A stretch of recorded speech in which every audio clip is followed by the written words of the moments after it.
Einblick fully supports SQL and is a great option for querying, exploring, and visualizing your data. In this video, I'll show you how to use SQL cells, and linked in the description are resources about adding data to your canvas. To start, in the top row, select the SQL cell option. This cues your cursor with the SQL cell, which is added to the canvas by clicking on it.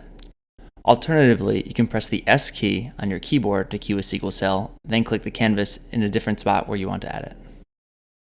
Then, I'll connect to my data. Here, I'll use a CSV I've uploaded, but you can also connect to a database, like the Snowflake connection I've already established. You can write SQL in your cell as you would in any other application, and start your workflow by clicking on the Run buttons either here, or clicking Command-Enter on your keyboard. You can continue building your workflow by mousing over the plus icon either above or below any cell, or choosing the SQL option from the top row like we did earlier. With this, you can add new cells and layers to your analysis, like the example I'm showing you here. And you can even mix modalities by utilizing Python cells or no-code options like table cells and charts. And that is how you utilize SQL in Einblick.